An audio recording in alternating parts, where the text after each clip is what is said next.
Hey guys, what's going on? It's Ash here coming at you today in Clash Royale, doing something that I've never done before. Not to say that it hasn't been done before. I've seen a bunch of YouTubers out there come up with these episodes where they share their favorite new card ideas for Clash Royale, and let me be honest with you guys, I've kind of always thought it was a little bit lame, but boy was I wrong, because I was actually on a podcast last night on Colton's channel. If you want to check it out, it's a little bit long, but it was really fun to do. I'll link that to check out after this video if you guys are interested. But we actually started brainstorming a couple of new card ideas, and then this morning I sat down, and I have a few videos ready to go for you guys, but I was like, you know what? I want to share my card ideas because, and the more I thought about them, the cooler it was, and I actually had a lot of fun with this project. Now, my game designer skills are very amateur level at best, so don't hold it against me if these cards all aren't the best in the world, but I tried to think of something that could realistically enter the game and hopefully even make it better, including 2 card reworks and then 8 new cards to the game. So let's hop right into it here. The first card, I actually shared this on Twitter today. Most of you guys loved it. A few people didn't like it. I'm sure you guys aren't going to like all these card ideas. It's not that serious, bro. It's not that serious, okay? So if you don't like these, don't flip out. It's cool. Tell them what you would do differently, or maybe I can spark an idea in your head that you can take and run with it. And I'm going to send this to the Clash Royale community manager to see what he thinks of some of these ideas as well. So I love to hear your feedback. So the first card is going to be the Paladin. Now, it's going to be a female because I want to add more female characters to the game. She is going to cost 5 elixir, going to be a legendary card. Now, the cost and the stats of all these cards are really secondary. The real thing I'm trying to get at is just the concept, what the card does, that I think is really interesting and neat. So this one, it has the charge. She's on horseback. She has either an AoE mallet similar to Dark Prince, or she has just a sword damage, kind of like a regular Prince, not a lance though, but a sword, a melee unit either way. She has a charge, like I said. When she dies, she drops a heal spell. So really cool. Think of like a lumberjack mixed with a heal spell instead of rage, meets with a Prince. So it's a really cool concept. I think it'd be a really neat card to see inside the game, the Paladin. The next up, we have the Batcave. Now, this just seems to be normal, what we would expect, because we have a new cheap card coming into the game, the bats, pretty soon. And hey, we need something that spawns bats. What better than the Batcave? No Batman, but Batcave, okay? So Batcave is pretty self-explanatory. Excuse the rudimentary drawings here in the cards that I used with, what was the website? Let me plug it. You guys probably already know this by now, but it is ClashRoyaleCardmaker.com is what I used to create all these cards here. So the Batcave just spawns bats, similar to a Tombstone and a Furnace type unit, where it just regularly spawns bats out of the Batcave. It would be really cool because it will be the first spawner that spawns only air troops, so that would be fun. Moving on. Now, this one was not my idea. This one was an idea by Clyde, the former pro player inside the game. You guys know him from the Crown Duel, the Champion Cup. He's been everywhere. Probably the best known free-to-play player. And this was his idea, and it's probably the most skill card that I'm going to introduce to you guys in this video.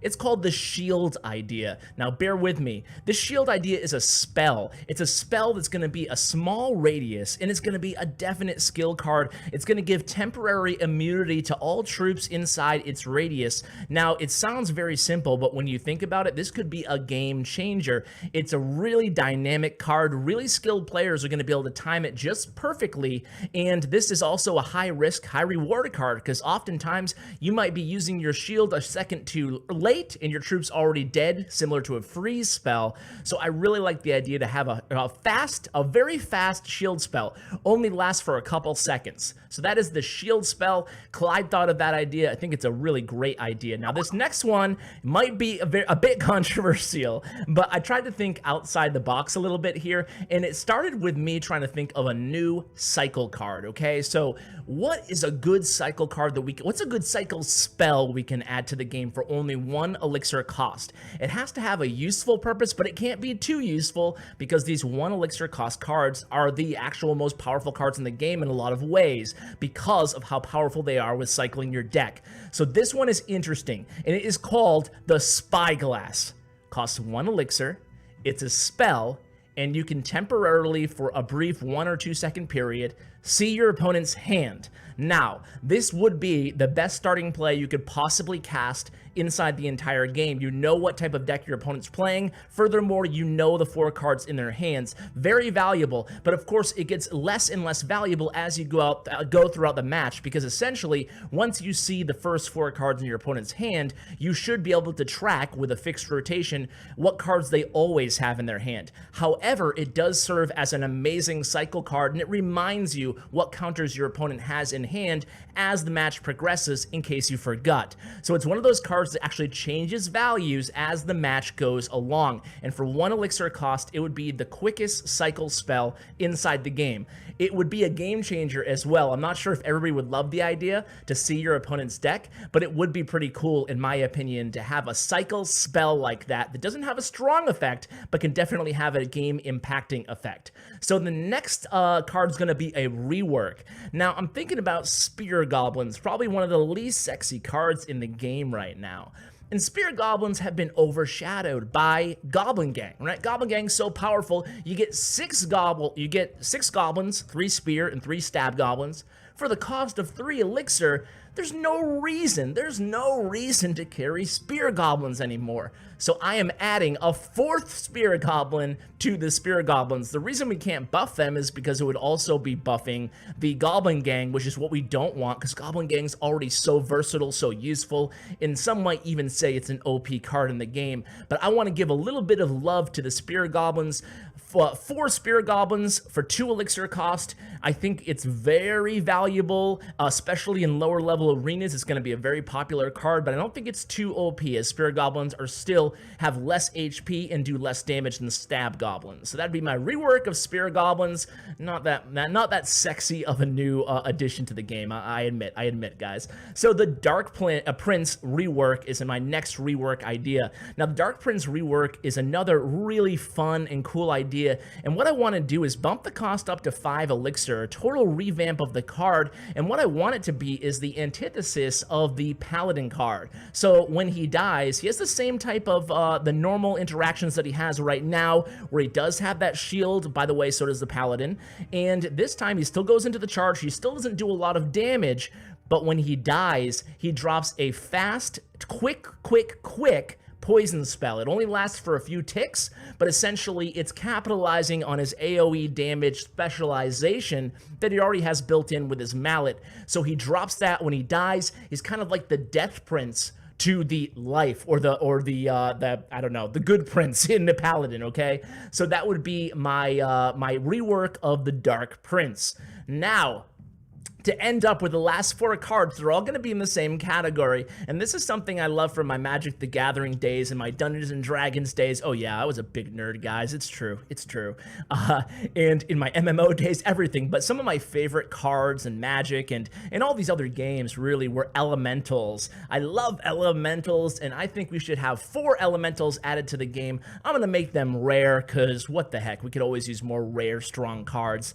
And we're going to have fire, earth, air, and water. Sounds like a Captain Planet commercial. But the fire elemental, they're all going to cost only 5 elixir, relatively cheap, the same cost as a bowler, for example, and they're all going to have special spawning or other type of producing more troop abilities. So the fire one is going to be pseudo tanky. Think of the same hit points as like a Valkyrie, maybe a little bit less. They're all going to be slow moving. This is going to be ground targeting the fire now, the fire elemental. Ground targeting, it's going to spawn fire spirits, kind of like a walking furnace, but it only spawns them 1 at a time. So not incredibly tanky, but it spawns fire spirits. So that'd be pretty cool and unique as an ability. The earth is a little bit similar. It's a little bit more tanky. Think of like a knight or Valkyrie again. I guess it's about the same. And this bad boy, it doesn't have any special abilities until it dies. And when it dies, remember, it doesn't have nearly the HP, about 1/5 as a golem.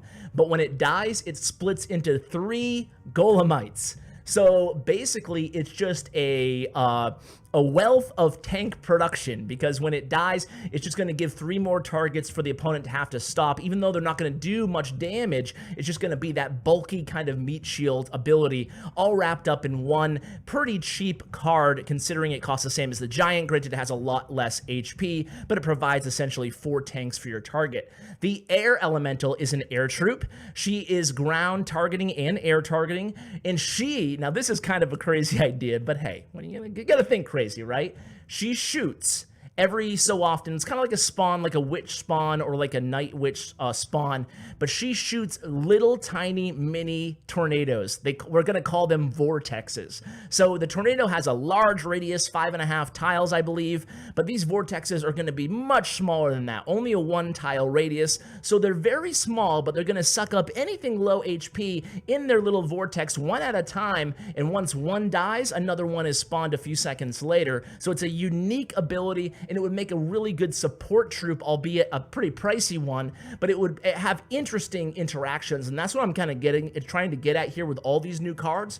Bring something new and exciting and different to the game and see how it affects the game. And then lastly, well, we have one bonus for you guys at the end, but lastly, we have the water elemental. Now the water, she might look nice, but inside she has veins of ice. What the heck does that mean, Ash? That means that she spawns ice spirits. She spawns ice spirits, so she's going to be a control card. I think a control troop would be really cool. What she essentially does is think Ice Wizard, only beefed up, a little bit more powerful, has a pretty weak attack, but spawns ice spirits every so often, stopping everything in her tracks. Another great controlled defensive troop, as well as a great support troop and behind a tank. So gotta think of her as kind of, you know, a little bit, she has to do some damage because ice spirits alone aren't enough to justify a 5 elixir cost, but I think it's another really unique card. I like this idea of troop cards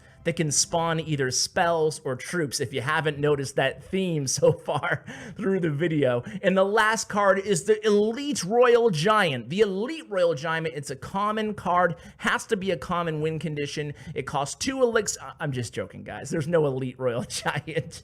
Just pulling your chain at the end of the video because it's just a fun video, guys. I want to hear what you think of all these card ideas. Which is your most favorite and which is your least favorite? And am I missing an obvious addition that should be introduced to the game? I want to hear from you guys. Remember, I respond to all the comments left on all my videos in the first hour because I love engaging and interacting with you guys. I really appreciate your feedback because I continue to drive the channel in the direction that you guys want to see it going. So guys, thanks so much for watching. Huge shout out to my YouTube partner, Bren Chong. Check out his information in the description below. And as always, take care, guys.